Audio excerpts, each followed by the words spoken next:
Master Sergeant,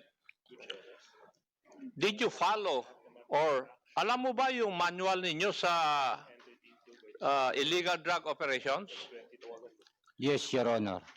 And may I know how many phases are there? If you know. Kasi kung hindi mo masagot yun, basic yun na dapat 3 phases yung operations na ganito. 5, Your Honor. 5? Could you please enumerate the 5? Planning po, coordination, surveillance. Hindi mo alam. Sasagot mo palang iho, hindi mo alam. I'm sorry, Your Honor. Alam mo, hindi ako magtatanong ng tanong na hindi ko alam yung sagot normally. I'm sorry, Your Honor. Ha? Huwag kang magsasabi ng alam mo kung hindi mo alam. Kasi kung nagsisinungaling ka sa maliit na bagay, magsisinungaling ka na sa malalaking bagay. Alam mo ba yung ibig kong sabihin? Tinitesting ko lang kung magsasalita ka ng totoo, iho. Di ba? Tinanong ko lang kung alam mo yung proseso ng anti-illegal drug operations. Sabi mo, alam mo. Pero sa unang tanong ko pa lang, bagsak ka na. There are 3 phases, iho. Yung prior to bypass operation, the bypass operation itself, and the post-operation. Maski tanungin mo yung mga opisyal na nakakaalam nito. Ang tanong ko sa iyo, nasunod mo ba lahat to? Yes, Your Honor. Paano mo masusunod yung hindi mo alam? Hindi mo nga alam paano mo masusunod? Niloloko mo yata ako. Nagkaroon, sir, kami Hindi mo nga alam yung proseso Tapos sasabihin mo sa akin, sinusunod mo? Master Sergeant, niloloko mo na ako niyan Madam Michi. Kayo po ba ang bumaril kay Brian? Yes, Your Honor. Yes. Bakit mo siya binaril? Dahil binaril niya din ako, sir. Your Honor. Ano? Binaril niya din po ako, sir. Ibig mo sabihin siya ang unang bumaril. Yes, Your Honor. May I know what kind of firearm you have? Sir, yung issued firearm po, Glock 17 9mm, sir. Glock 17, sir. Glock 17. 9mm. Ha? Yes, Your Honor. Yes. How many times do you practice shooting that firearm?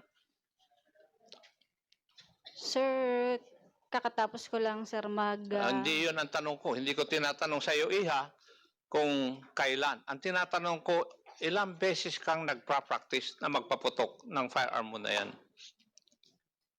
Madami po. Sir, mga once a month, sir. Once a month. Kasi, yun ang SOP. Matanong ko nga, RD, yun ba yung SOP ninyo? Na members of the police force will fire their firearms once a month? No, Your Honor. Oh, iha. Kaya iha, sa mga statement mo, hindi mo ako mapaniwala. Mr. Chairman, may I ask that lady at your back? To answer you, sir, because apparently... No, but you cannot coach. You know? I didn't coach, sir. I didn't. Oh, why you are telling them her to answer me? I asked her to meet. Please. Now, sir. what is your personality in this hearing? Oh, no, sir. I just asked her to answer you. No, I ask you, what is your personality in this hearing? I don't have, sir. That's why I asked So you don't have? permission. Yes, sir. So you don't have business here? I assist the San Juan Police Station. Oh, you assist. You're the Yes. counsel. Yeah, yes, sir. I assist. Oh, them you should today. present yourself in this committee, not hiding at the back. Second, let me remind you, attorney, if the chairman will not allow you to give advices to your clients, you cannot. Yes, sir. Si Perez may we remind you, again, lagi namin sinasabi to, binibigyan namin ng pagkakataon. Huwag ka magsisinungaling dito talaga. So, ang sinasabi mo, may nag-text sa kanya kaya pumunta si Brian Laresma doon sa tulay para magpalitan, di ba? Ng pagbili ng drug at yung pera, di ba? Bibigyan ka namin ng pagkakataon na yung confidential agent mo, ano sinasabi mo, confidential informant mo, na umattend sa susunod na hearing namin. Okay? And inform us of those communication or texts that transpired between Brian and that informant. No? Because right now, no, I heard, and this brother of the victim will be submitting to us right now. Sasabit sa amin yung kanilang texts na doon sila makikita ng kapatid niya at doon niya ibibigay yung pera ng pambili noong tinatawag na solar fund. Do you have the copy of that text between you and your brother? Meron po. Yes.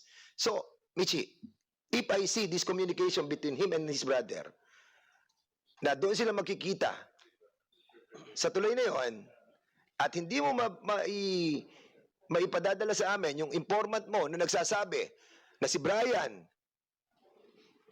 at yung informant ay makikita doon sa tuloy na yon, then we will be citing you in contempt. Now, we will give you a chance, Michi. Ibigay mo sa amin right now kung sino informant mo, and then we will be asking him or her to be in here. And you, Mr. Laresma, kindly submit to us yung dokumento na nagte-text ikaw at ang brother mo. Congressman Busita, now you have the floor. Thank you, Mr. Chair. Sergeant Perez. Mr. Chair, noong makita mo na sabi mo may nakabukol sa kaliwang baywang, ano yung ginawa mo?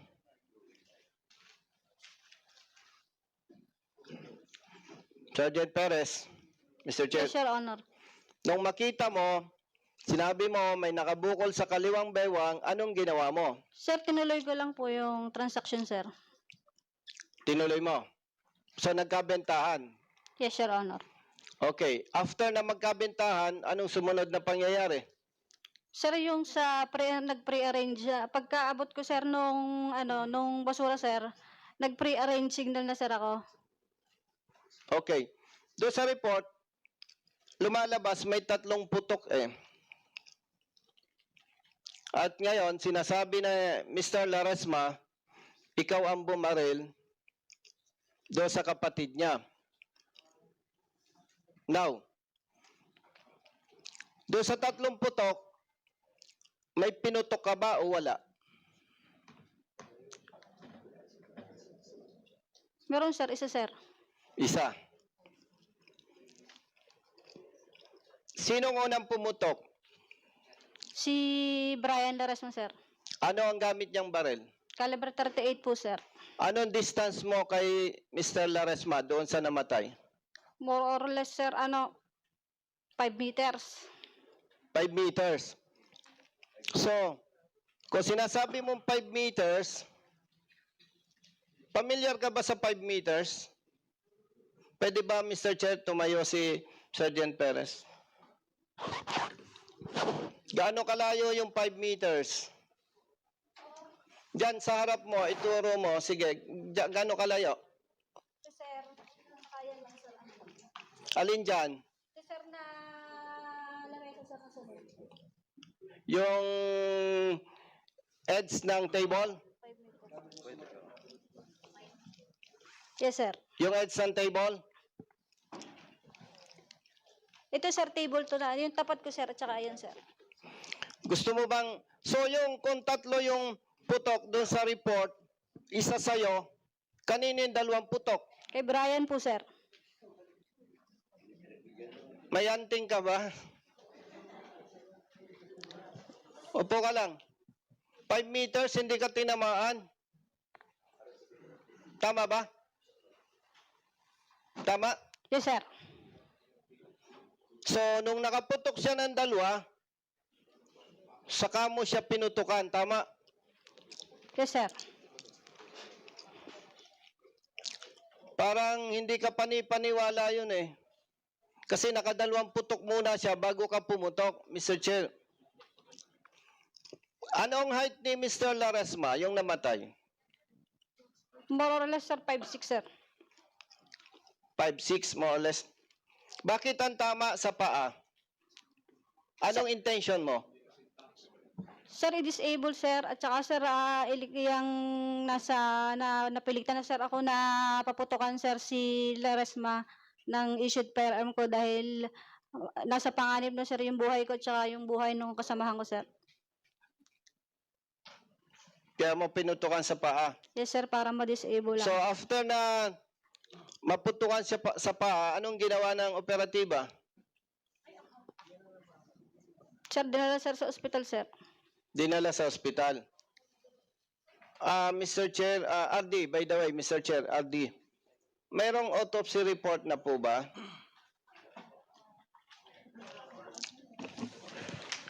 Positive po, Your Honor. Ano daw po ang cause of death ng ano? Autopsy.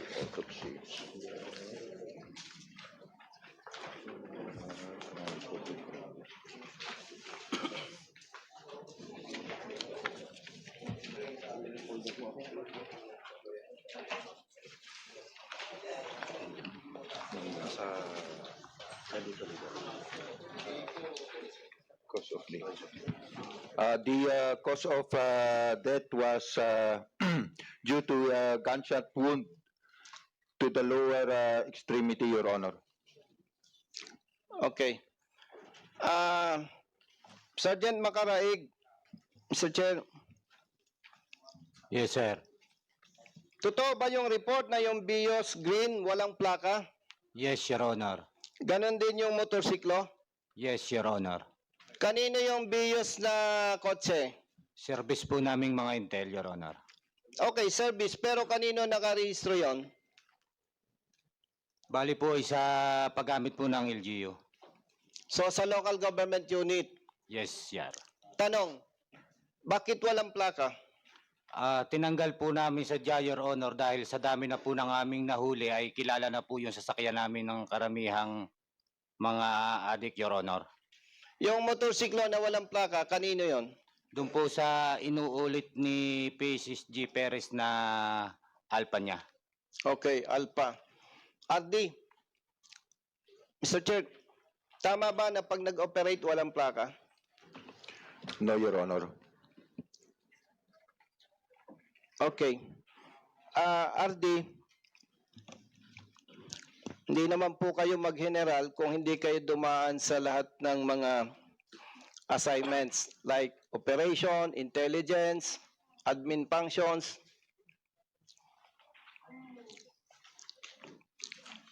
Sa inyo po bang investigation, RD, is it armed encounter or not? Based on the result of the investigation, dito sa report po nila, it's an armed encounter, but the investigation shows otherwise, Your Honor.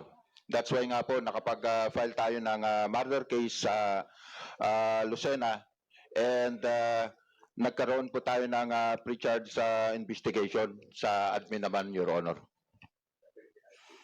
So, yun lamang po, Mr. Chair. Okay, by the way, balikan ko lang para malinaw, no? Kasi, para malinaw, no? Naintindihan ko naman yung sagot mo, RD. Baka naman di naintindihan ng ating mga kababayan. Para malaman nila yung tama at maling trabaho ng pulis. Armed encounter ba yung insidente o hindi po? Based po sa investigation, wala pong armed encounter, kaya nga po nakapag-file tayo ng murder case laban dun sa limang police, Your Honor, and nagkaroon po tayo ng pre-charge investigation being conducted by PIAS, Your Honor. Yan ang maganda sa iyo, RD. Hindi ka konsentidor. Yun ang gusto po nating madinig. Madinig na ating mga kababayan na hindi ka bias. So may kaso na, murder case, itong mga operatiba. Tama po ba, RD? It was submitted, Your Honor, sa Piskalya yesterday, Your Honor. So doon sa mga ibang pulis na nakikinig ngayon, huwag ninyong isacrifice yung karir ninyo, huwag ninyong isacrifice ang future ninyo, huwag ninyong isacrifice ang future ng pamilya ninyo. Gawin nyo yung tama. Yung nakasanayan yung mali, talikuran na ninyo. Kasi po dito sa Kongreso, particular dito sa Committee on Public Order and Safety, hindi kayo lulusot. Marami nang na-dismiss. Marami nang nakulong. Pag hindi kayo nagbago, sunod-sunod kayo. Si General ako, pareho kaming retired police. Mahal natin yung PNP. Pero kailangan natin, mas mahalin natin yung ating mga kababayan. Public service. Yun lamang, Mr. Chair. Maraming salamat po. Thank you so much, Congressman Busita. Before I recognize Congressman Acop, and that's the very reason why we continue resolution number 776. Dahil itong resolution 776, ano lang to Region 4A lang to And prior to this, we have already a motion that was moved by Congressman Erwin Tulfo to extend, di ba, yung sa ibang region. Kasi mukhang napapansin namin na ginagamit talaga ang bypass operation to conduct criminal activities. And this committee will never allow such thing to happen. Kaya, ito nga, babala to sa ating mga kapulisan, no? Ito naman kakaunti lang naman itong mga bad eggs. As always, sinasabi namin, hindi naman to lahat. Ang problema na naapektuhan ng organisasyon, naapektuhan si General Lucas because maraming mga pasaway doon sa region namin, which started when the good congressman from Antipolo started to investigate a case against a certain Major Porcincula, which now is already dismissed from the service and have a criminal case against him. So, hindi namin kayo titigilan itong mga bad eggs. Please. And to all the people, mga ating mga kababayan na may ganitong klase ng problema, huwag po kayo matakot. Hindi kami natatakot dito. And I'm very thankful do sa mga people like you na nire-reveal yung mga ganitong klase ng insidente for us to validate. Pero we are warning those who are just acting, na iniisip nyo na mapapalusutan nyo kami dito. No, we will never allow that this committee will be used for that purpose. Ang sa amin, kung biktima kayo, ipagtatanggol namin. Pero kung kayo gagamitin nyo ang committee ito, then may kalalagyan din kayo. Pakukulong din namin kayo dito kung nagsisinungaling kayo. Congressman Acop, now you are recognized. Thank you, Mr. Chair. Magandang hapon po sa atin lahat. May I ask the RG? Did I hear it correct na kayo po ay nag-iimbestiga doon sa mga participants sa operation na ito? Yes, yes, Your Honor. May ano po ang dahilan ninyo? Bakit nyo pinaimbestigahan po sila? Your Honor, the suspect turned victim may namatay po, Your Honor. Is it standard operating procedure of the Philippine National Police pag yung biktima ay namatay? Sa bypass operation, nagko-conduct kayo ng investigation? On the part of IAS, Your Honor, motu proprio po, pag police po ang involved. And as the regional director, it is my obligation, Your Honor, to know the truth surrounding the incident, Your Honor. So I immediately directed the provincial director of Batangas to conduct an investigation, Your Honor. Tapos na po ba yung investigation ng provincial director ng Batangas? Your Honor, the provincial director is with me. Baka pwede pong siya po yung sumagot, Your Honor. Bago siya sumagot, RD, sa mga statements mo, parang duda ka rin sa report ng iyong mga opisyal na nag-participate sa operation na ito. Is my intuition correct? In all the the buy-bust operation na meron pong reported arm encounter, nagpapakandak po kagad ako ng investigation, Your Honor. Hindi lang po ito, but others, Your Honor. Thank you. May I know the answer of the Provincial Director of Batangas? Sir, magandang hapon po at sa members ng committee ito. Go ahead. Sir, based on the instruction of the regional director to conduct parallel investigation in collaboration with PS, sir, briefly, sir, these are our findings. No, number one, sir, there were clear violations of the PNP manual in the conduct of anti-illegal drug operations. The IR or dating tinatawag nating summary of information were incomplete kasi ang nakasulat po dun sir ay alias Balot, Laresma. There was no proper validation conducted, hence no submission of surveillance report, developmental report. That would trigger the conduct of the appropriate buy-bust operation. So those prerequisite in the planning stage sir ay hindi po na-comply. Also, sir, the approved pre-operation clearance coming from the PDEA was approved around past 7 in the evening, 7:15, and they jump up on their station at around 6:45. So, the operation was conducted without hindi pa natanggap yung clearance coming from PDEA, which is required by regulation, sir. In other words, nag-jump off sila, nagsimula na sila ng operation without the PDEA clearance. Yes, sir. Okay, please proceed. Yes, sir.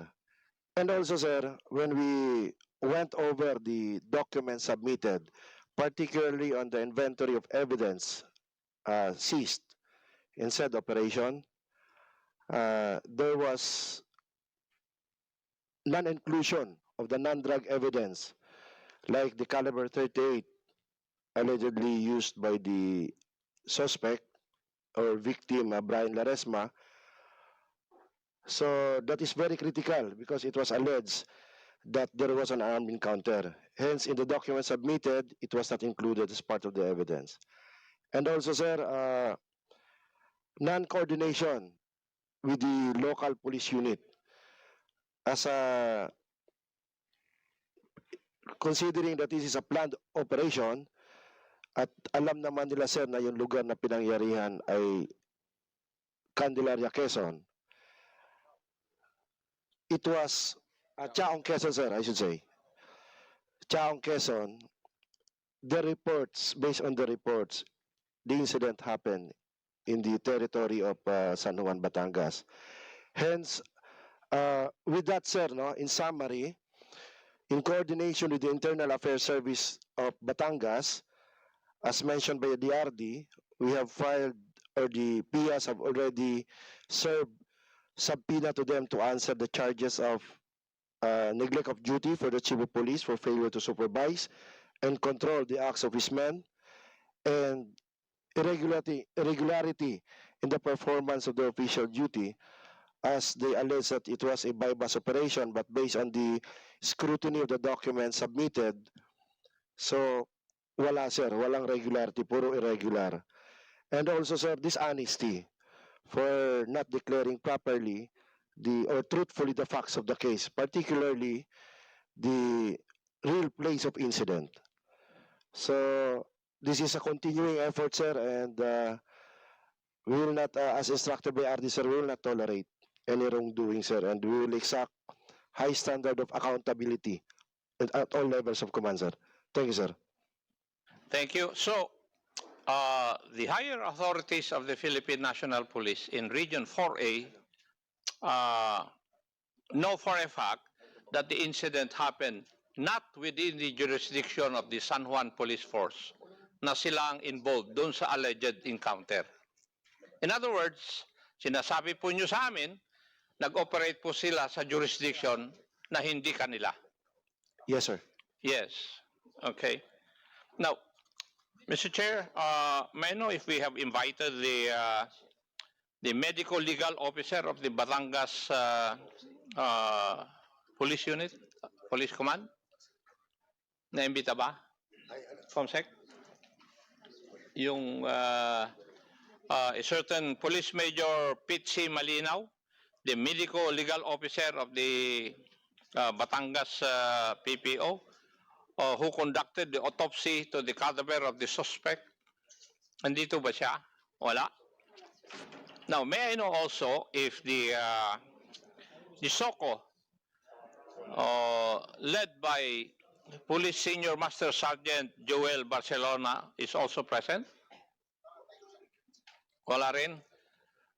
Mr. Chair, may I move that we invite Police Major Pete C. Malinaw and Police Senior Master Sergeant Joel Barcelona in the next hearing para to shed light kung ano po talaga ang nangyari doon sa area na yon.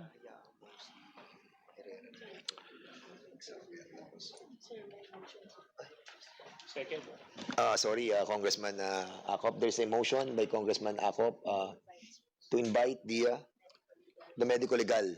Oh yes, The because the SOCO who have conducted the also the autopsy. Yes. Okay, so all those the query of Congressman Acop, the COMSEC is hereby directed to secure all those documents and invite those people who had been mentioned by Congressman Acop. Thank you. It's ordered.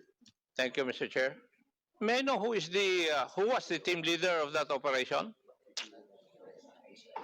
Police Master Sergeant Juan Amparo Macaraig, Your Honor. Master Sergeant, did you follow or alam mo ba yung manual ninyo sa illegal drug operations? Yes, Your Honor. And may I know how many phases are there? If you know. Kasi kung hindi mo masagot yun, basic yun na dapat 3 phases yung operations na ganito. 5, Your Honor. 5? Could you please enumerate the 5? Planning po, coordination, surveillance. Hindi mo alam. Sasagot mo palang iho, hindi mo alam. I'm sorry, Your Honor. Alam mo, hindi ako magtatanong ng tanong na hindi ko alam yung sagot normally. I'm sorry, Your Honor. Ha? Huwag kang magsasabi ng alam mo kung hindi mo alam. Kasi kung nagsisinungaling ka sa maliit na bagay, magsisinungaling ka na sa malalaking bagay. Alam mo ba yung ibig kong sabihin? Tinitesting ko lang kung magsasalita ka ng totoo, iho eh. Di ba? Tinanong ko lang kung alam mo yung proseso ng anti-illegal drug operations. Sabi mo, alam mo. Pero sa unang tanong ko pa lang, bagsak ka na. There are 3 phases, iho. Yung prior to bypass operation, the bypass operation itself, and the post-operation. Maski tanungin mo yung mga opisyal na nakakaalam nito. Ang tanong ko sa iyo, nasunod mo ba lahat to? Yes, Your Honor. Paano mo masusunod yung hindi mo alam? Hindi mo nga alam eh. Paano mo masusunod? Niloloko mo yata ako. Nagkaroon, sir, kami Hindi ng... mo nga alam yung proseso eh. Tapos sasabihin mo sa akin, sinusunod mo? Master Sergeant, niloloko mo na ako niyan eh. Di ba? Paano mo susundin o susunod sa isang bagay na hindi mo alam? Kindly explain it to me. I'm sorry po, Your Honor. No. I'm sorry po, Your Honor. Oh. Sinabihan na kita ng una, huwag mo akong bulahin. Kasi, mas matagal ako sa pulis kaysa sa iyo eh. Ew. Now, may I go to Madam Michi? Kayo po ba ang bumaril kay Brian? Yes, Your Honor. Yes. Bakit mo siya binaril? Dahil binaril niya din ako, sir, Your Honor. Ano? Binaril niya din po ako, sir. Ibig mo sabihin siya ang unang bumaril. Yes, Your Honor. Ibig sabihin, kung nakikinig ako sa pagsasagot mo kanina, 2 beses siyang pumutok. Di po ba? Tama? Yes, Your Honor. So, magkasunod na putok yung pinutok sa iyo. Yes po, Your Honor. At a distance of 5 meters. Yun ang sinasabi mo kanina.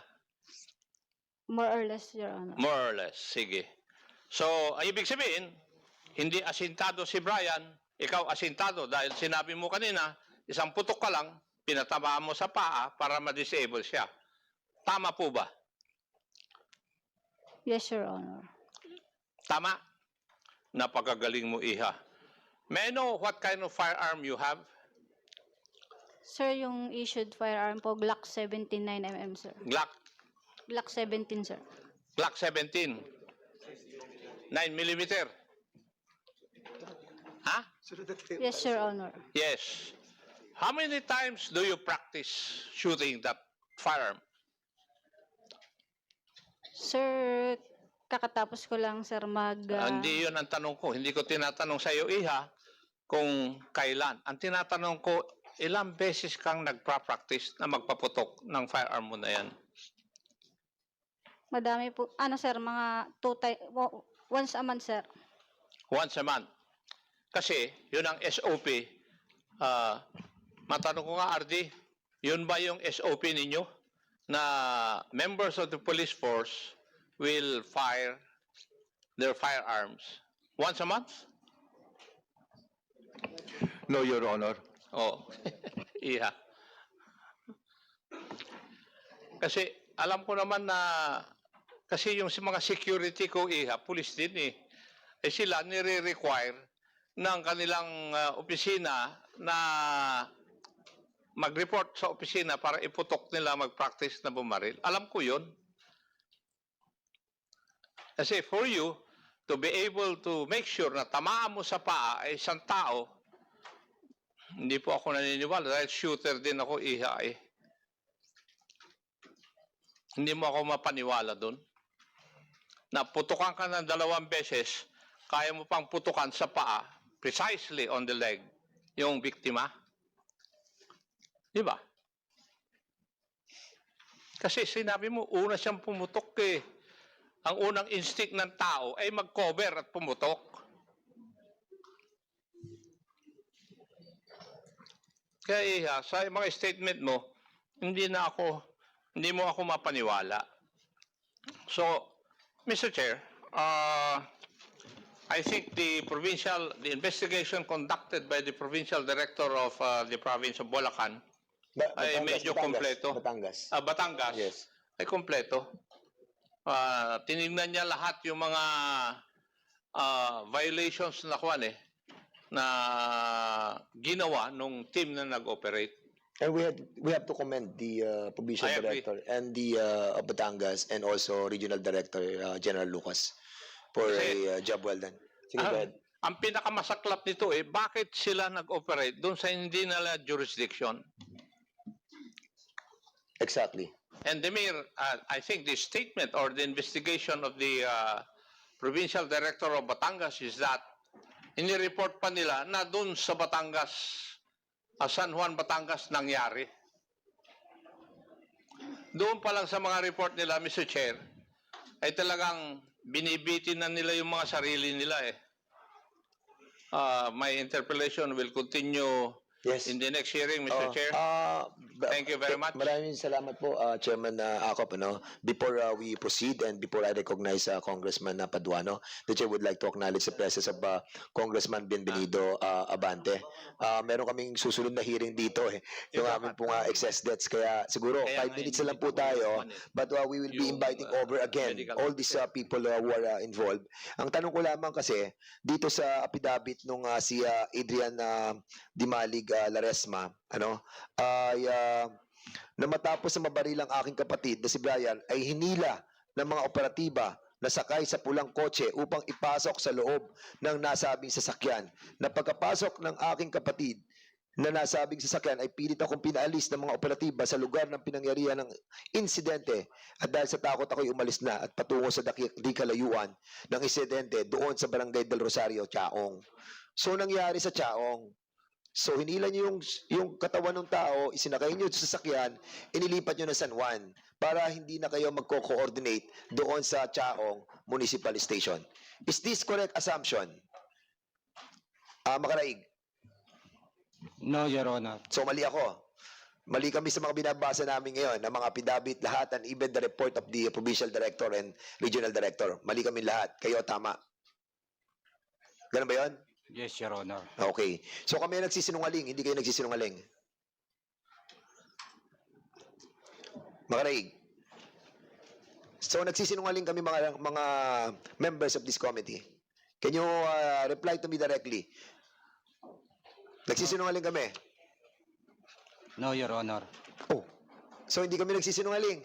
So tama kami. Makaraig. So tama kami. Kayo mali. Okay. So I will not be laboring on that issue anymore. I'm just wanted to clarify on this hearing that the reason why we put back this resolution of Congressman Acop is dumadami na naman po report ng bypass operation sa amin. So, before we end, last word from Congressman series of question. Nakakaya na yung yung susunod na And we will be tackling also the issue of sige, Congressman Paduano. Thank you, Mr. Chairman.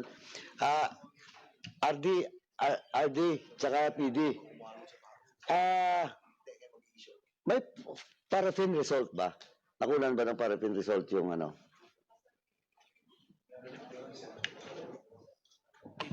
Sir, meron na po. Iron? So, anong resulta ng paraffin result? Negative po pareho, Your Honor. Negative pareho. O di, ayun. Napakagaling mong bumaril, binaril ka. Perez ba? Perez. Pero nung lumabas yung paraffin result, paraffin test, negative.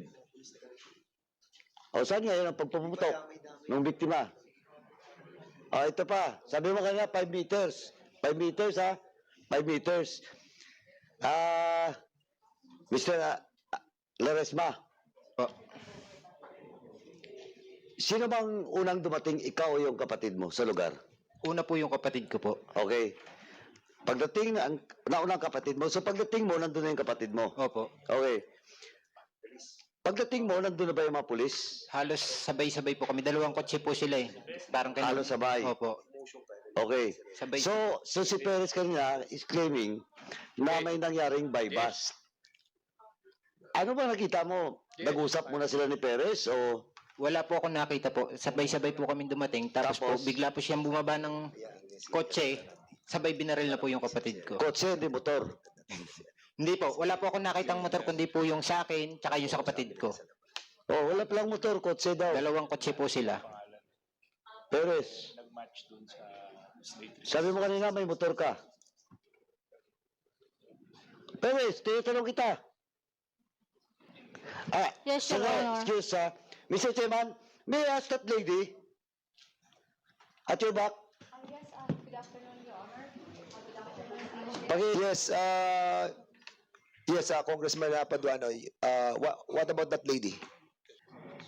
Good afternoon, Chairperson, and to the members. I approached the Secretariat a while ago. My name I am Attorney Rotzi Laurino Bermejo, and I will tell them that I will be sitting at the back, sir. I'm just asking Michi to answer you, sir, because apparently... No, but you cannot coach.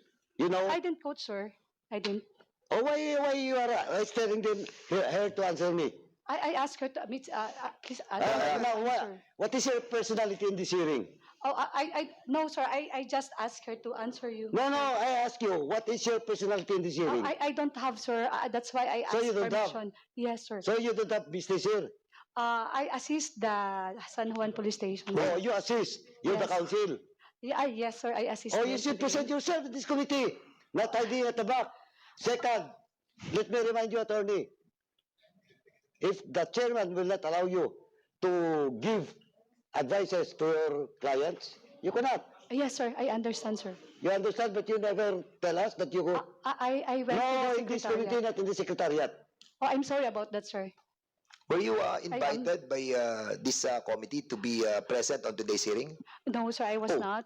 Why are you here? Who invited you over? The San Juan Police Station, sir. No, Who hired you to be a part of their team? It was the police station of San Juan. Police station, because the police station is being sorry, represented by the new chief of police, ha? Sir, Hindi siya. Sir Lingan and the rest. So you were hired by Colonel Tay Layag to be his personal counsel. Yes, sir. I was But requested, you Mr. Chair.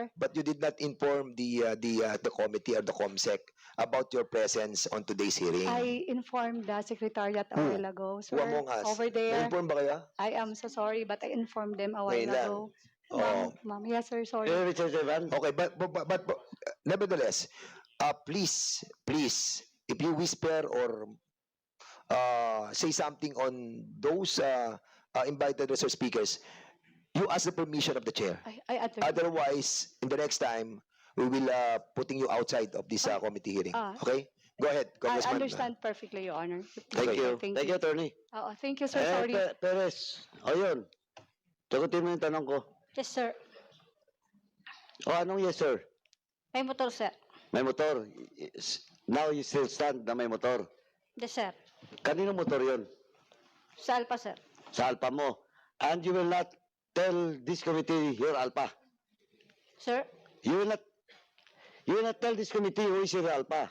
Tama? Yes, sir. I can Okay. tell, sir. Pupunta natin yan sa next hearing. Kasi tatagal tayo dyan. Anyway, ganito.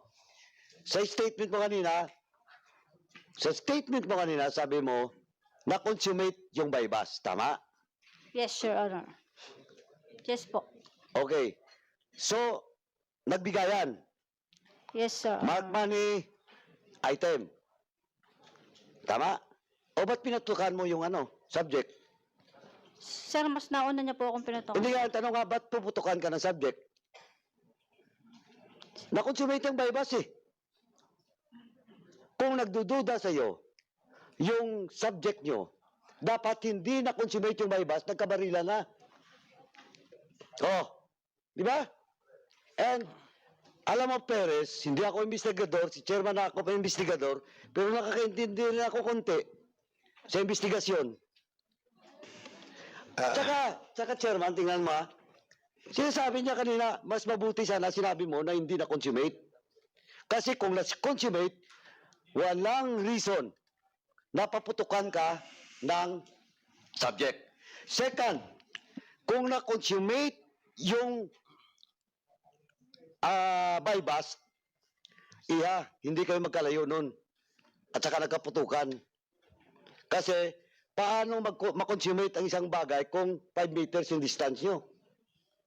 Magbibigayan ba kayo in 5 meters? O ilagay mo dyan, yung pera, ilagay ko dito yung items. Ganon ba? Hindi. In short, kung na-consummate yung transaction, kadikit mo yun. At the very least, yung distance nyo is only 1 meter. Not 5 meters. Oh, Congressman Paduano, if I may. Medyo late na po tayo sa susunod na Anyway, issue. I promise you. Last na Chairman, ito Yes. manifestation In the lang. next hearing, you will be the first to ask Hindi, questions. manifestation lang, Mr. Chairman. Okay, go Hindi ahead. ako magtatanong. Anyway, Perez, sa mga pulis, alam nyo, hindi pa tayo tapos. No? In the next hearing, baka madagdag kayo dyan. Tsaka alam ni RD yung record ko As a private citizen, as a congressman, alam ni RD kung paano ko sumuporta sa pulis. Pag tama kayo, titindigan kayo dito sa Congress. Pero pag mali kayo, pasensyahan tayo dito. Sa ngayon pa lang, alam ko nagsisinungaling ka, Perez. And I have to ask again, yung mga kasamaan mo dyan, pati yung investigador nyo. Kasi 5 lang naman kayo, di ba? Nag-operate? Yes, Tama? sir. Yes, Your Honor. Chairman, I will reserve my question. Yes, in the okay. next hearing. Thank you so much, Chairman. Congressman Paduano. And let this be a reminder to all our members of the organization. medyo mabigat po itong ating mga kinalalagyan. Nakakaawa po yung mga matitinong mga pulis na dadamay po sila. But we have to do this. We have to do this to cleanse the structure of our PNP. Last na tanong ko na to bago tapusin. Kasi kanina nalaman natin 7 PM lang dumating yung yung PIDEA report. Tapos 6:45 nag-operate na kayo. No firearm, no na nakalagay sa initial report yung 38 caliber, wala. Tapos no coordination with the Chaong Police Station. So, have you done this on your own? Ano na lang, I know Colonel wala ka doon, no? Chief, wala ka doon, no? Wala ka sa area, di ba? After the operation po ako dumating, sir. Saka ka dumating. Si si Makaraig, may nag-utos ba sa inyo para patayin yung taong yun? Wala po, Your Honor. Wala. Talagang hindi nyo sinet up to? Hindi po, Your Honor. Sige. Magkikita tayo sa susunod na hearing. Unfortunately, we have to wrap up with this hearing, and we will be scheduling this on the next hearing siguro. So, for the meantime, I'll be asking Congressman Acop to have a... Mr. Chair, Yes. before we proceed to the next agenda this afternoon, I think there's a pending issue insofar as the detention of Colonel Reyes is concerned. Yes, correct. May I move that our Colonel Reyes detention be lifted after serving 15 days Okay. pursuant to his motion for reconsideration. Yes. So move, Mr. Chair. So there's a motion that Colonel Reyes' detention in this facility be reduced from 30 days to 15 days. There's a motion, and this needs a second motion. Any second the motion? Any objection? Hearing none, the said motion is now approved. So we will be issuing an order of release for Colonel Reyes, and the Sergeant of Arms who is here right now is being ordered to facilitate the custody of the 8 PNP officers who have been cited in contempt. So ordered. Okay, so we'll be suspending this hearing momentarily, and we'll be asking all those who are not involved on this issue can go home, and the other resource speakers who have been invited for the next item is invited to sit down. Hearing suspended.